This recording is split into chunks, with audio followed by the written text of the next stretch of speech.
सबको नमस्कार, प्रणाम, सत श्री अकाल। हेलो नमस्कार दोस्तों, दिल्ली के प्रादेशिक समाचार के स्टूडियो में आप सभी का बहुत बहुत स्वागत है। दोस्तों यहाँ पर आपको देखने को मिलेगा दिल्ली से जुड़ी सारी बड़ी खबरें, मुख्य समाचार, ब्रेकिंग न्यूज अपडेट के रूप में, इसलिए वीडियो को शुरू से अंत तक जरूर देखिएगा। दोस्तों वीडियो को प्यारा सा लाइक और चैनल को सब्सक्राइब जरूर कर लीजिएगा ताकि दिल्ली से जुड़े कोई भी खबरें छूटे ना पाए। चलिए दोस्तों टाइम वेस्ट न करते आगे बढ़ते हैं खबर की ओर। दिल्ली के इस इलाके में रहने वालों के लिए राहत की खबर, अस्थायी मंडी बनने से जाम से मिलेगी राहत।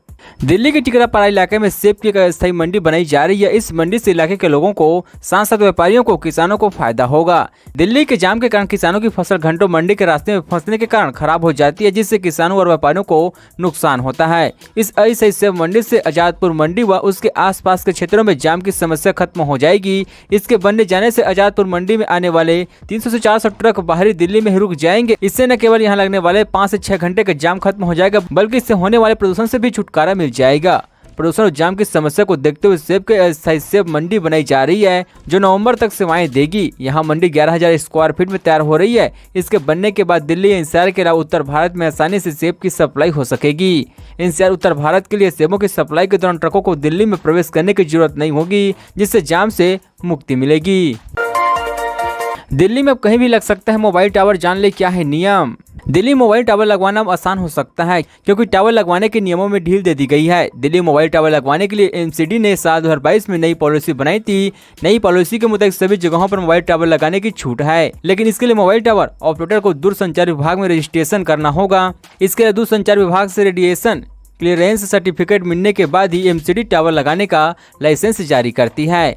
एमसीडी पॉलिसी के मुताबिक मोबाइल कंपनियां park, parking, market, road side, खाली स्थानों, कम्युनिटी हॉल और रिहायशी इलाकों में बने मकानों को छत पर मोबाइल टावर लगा सकती है। बता दें कि ग्राउंड बेस्ड मोबाइल टावर लगाने के लिए अधिकतम 50 वर्ग मीटर जमीन की जरूरत होती है, जिसकी चौड़ाई 8 मीटर होनी चाहिए। लेकिन छतों पर मोबाइल टावर लगाने के लिए इतने एरिया की जरूरत नहीं होती है। इसके लिए मोबाइल टावर लगाने वाली प्राइवेट कंपनी को IIT रुकड़ी या rail India, connectivity and economic service जैसे संस्थानों से सेफ्टी के लिए स्ट्रक्चर सर्टिफिकेट से लाइसेंस लेते समय जमा करना होता है। गौतम गंभीर ने एक्साइज पॉलिसी को लेकर आम आदमी पार्टी को बोला हमला, कहा यह ठेकेदारों की सरकार है। दिल्ली में एक्साइज पॉलिसी को लेकर विरोध बढ़ते जा रही है। ऐसे में एक्साइज पॉलिसी विवाद पर गौतम गंभीर ने आप सरकार पर जमकर हमला बोला है।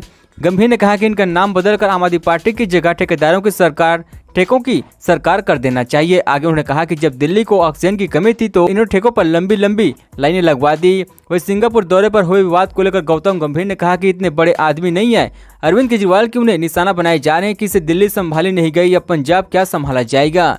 दिल्ली में 850 शराब की दुकानें हैं, जिसमें से 60% सरकारी और 40% प्राइवेट हैं। वही अब सरकार 100% दुकानों को निजी हाथों में दे देगी। शराब पीने की उम्र 25 से घटाकर 21 साल कर दिया गया। इंटरनेशनल एयरपोर्ट और होटल में 24 घंटे शराब मिलेगी। शराब की दुकानों का एरिया 500 वर्ग फीट होगा।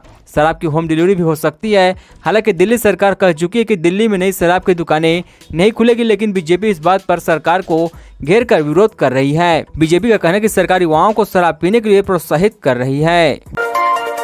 दिल्ली के 10 स्कूलों में क्लास में ही मिलेगी लाइब्रेरी की सुविधा, ये है योजना। दिल्ली के सरकारी स्कूल के बच्चों को जल्द ही नई सुविधा मिलने वाली है। यहाँ कुछ स्कूलों को पायलट स्कीम के तहत क्लासरूम में लाइब्रेरी की सुविधा दी जाएगी। उन्हें लाइब्रेरी का इस्तेमाल करने के लिए खास पुस्तकालय नहीं जाना होगा, बल्कि उनके क्लास में ही लाइब्रेरी होगी। दिल्ली के 10 क्लास को इन योजनाओं के क्रियान्वयन के लिए चुना गया है। इस योजना का नाम कक्षा पुस्तकालय परियोजना है। इसे लेकर डायरेक्टरेट ऑफ एजुकेशन ने पुस्तकालय शाखा को सर्कुलर जारी कर दिया है। इस योजना की फिलहाल क्लास 6 से 8 तक के लिए लागू किए जा रहे हैं।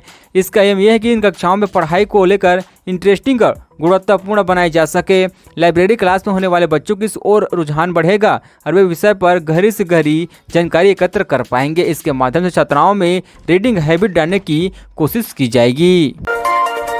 दिल्ली में नहीं थम रही आग की घटनाएं, 2 फैक्ट्री में लगी आग, दमकल की 25 गाड़ियों ने पाया काबू। देश की राजधानी दिल्ली में रोजाना किसी न किसी इलाके में आग लगने की घटना सामने आती रहती है। शुक्रवार को भी सुबह लॉरेंज रोड पर एक फैक्ट्री में आग लगने की सूचना मिली। दमकल विभाग के मुताबिक लॉरेंज रोड पर एक इमारत की तीसरी मंजिल में सुबह 9:35 में आग लगने की सूचना आई है, जिसके तुरंत बाद ही मौके पर 25 दमकल की गाड़ियों को भेजा गया। कई घंटों की मशक्कत के बाद फिलहाल आग पर काबू पा लिया गया है। दमकल विभाग की ओर से दी गई जानकारी के मुताबिक यह आग लॉरेंज रोड स्थित 2 फैक्ट्री में लगी है। Deputy fire chief Atul Garg के मुताबिक सुबह 9:35 पर लॉरेंज रोड पर एक जूता फैक्ट्री और प्लास्टिक की फैक्ट्री में आग लगने की सूचना मिली। दोनों इमारतें 3 मंजिला, एक फैक्ट्री में जूता बनाने का काम होता है, वहीं दूसरी फैक्ट्री पर प्लास्टिक की फैक्ट्री है। फैक्ट्री के ऊपरी तल पर टीन शेड लगा हुआ है जिसमें आग लगी और धीरे धीरे आग पूरी बिल्डिंग में फैल गई। आग इतनी भीषण थी कि दूर दूर तक इसका धुआं देखने को मिल रहा था। दिल्ली सरकार की नई एक्साइज पॉलिसी जिसे लेकर हो रहे विवाद, आखिर क्या है, एलजी ने की सीबीआई जांच की मांग। दिल्ली सरकार की नई अखबारी नीति पर कोहराम मचा हुआ है। दिल्ली के उपराज्यपाल वीके सक्सेना नियमों के उल्लंघन और प्रक्रियात्मक खामियों को लेकर अरविंद केजरीवाल सरकार की अखबारी नीति 2021-22 की सीबीआई जांच की सिफारिश की गई है। बीजेपी ने भी आपकी नई अखबारी नीति का विरोध किया है। वहीं इसके जवाब में आप ने कहा कि केंद्र सरकार अरविंद केजरीवाल की देश भर में बढ़ती प्रतिष्ठा से डर रही है। पंचायत चुनाव में आपकी एंट्री ने केंद्र सरकार के खिलाफ खतरा पैदा कर दिया है। इसी वजह से आप सरकार को निशाना बनाई जा रही हैं।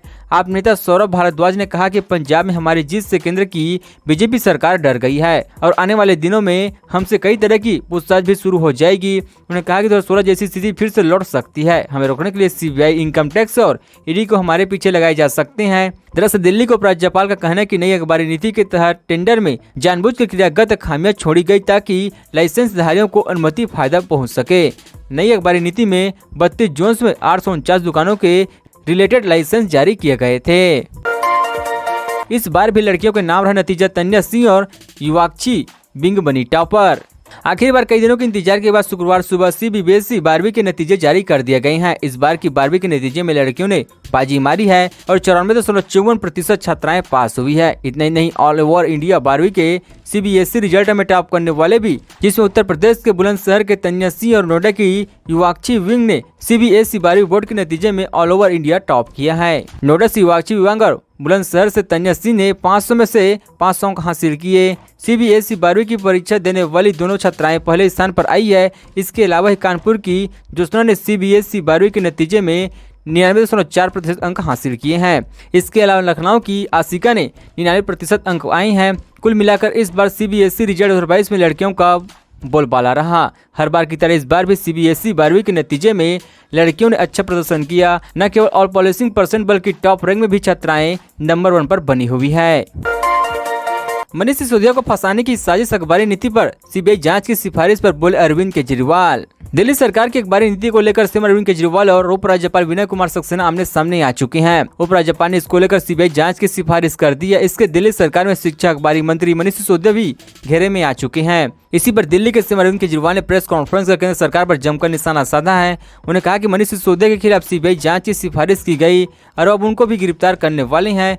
उनको फंसाने की साजिश रच रही है। केजरीवाल ने कहा कि अब नया सिस्टम लागू हुआ, पहले आम आदमी खोते थे फिर केस बनते थे। मैं मनीष सिसोदिया को 22 सालों से जानता हूँ, वो बेहद ईमानदार है। केजरीवाल ने दिल्ली सरकार में शिक्षा मंत्री की भी जिम्मेदारी संभाले। मनीष सिसोदिया की तारीफ करते हुए कहा कि जिन्होंने दिन रात मेहनत करके दिल्ली के स्कूलों को सुधारा है, वो सुबह 6 बजे से सरकारी स्कूलों का दौरा करते हैं। शाही बाबा दुहाई के बीच अक्टूबर में शुरू होगा रैपिड ट्रेल का ट्रायल। 37 मिनट मेरठ से पहुंच जाएंगे दिल्ली, जाने कब से कर सकते हैं सफर। राष्ट्रीय राजधानी क्षेत्र परिवहन विभाग इस साल अक्टूबर में साहिबाबाद दुहाई के बीच दिल्ली मेरठ क्षेत्रीय रैपिड ट्रांजिशन सिस्टम के 17 किलोमीटर लंबे कॉरिडोर पर ट्रायल रन शुरू करेगा। एनसीईआरटी के एमडी विनय कुमार सिंह ने बताया कि कॉरिडोर पूरा हो जाने के बाद रैपिड रेल दिल्ली और मेरठ के बीच की दूरी 37 मिनट में तय कर सकेगी। उन्होंने कहा कि यह कॉरिडोर मार्च 2022 तक चालू हो जाएगा, जबकि 32 किलोमीटर लंबा पूरा कॉरिडोर जून 2025 तक तैयार होगा। विनय कुमार सिंह ने कहा कि एनसीईआरटी की योजना साहिबाबाद और दुहाई के बीच की दूरी को 55 मिनट में कवर करने के लिए 10 मिनट के अंतराल पर ट्रेनों का संचालन शुरू करने की है। उन्होंने कहा कि अक्टूबर में ट्रायल रन शुरू करेंगे। हमारे बुनियादी ढांचे को 180 किलोमीटर प्रति घंटे की रफ्तार से ट्रेनों को संचालित करने के हिसाब से डिजाइन किया जाएगा। हालांकि ट्रेन 160 किलोमीटर प्रति घंटे की रफ्तार से ही चलेगी, लेकिन ट्रायल 180 किलोमीटर प्रति घंटे की रफ्तार से होगी। सुप्रीम कोर्ट ने 24 हफ्ते तक गर्भपात करने की दी इजाजत, जानिए किन शर्तों पर होगा अबॉर्शन। सुप्रीम कोर्ट ने 24 हफ्ते की गर्भवती एक लड़की को सुरक्षित गर्भपात करने की इजाजत दे दिया है। हाईकोर्ट ने कहा कि अगर इस गर्भपात से महिला को किसी तरह का खतरा नहीं तो गर्भपात कराया जाएगा। बता दें कि एमटीपी एक्ट के तहत 20 हफ्ते तक ही गर्भपात की अनुमति होती है। इसी आधार पर दिल्ली हाईकोर्ट ने याचिका खारिज कर दी थी।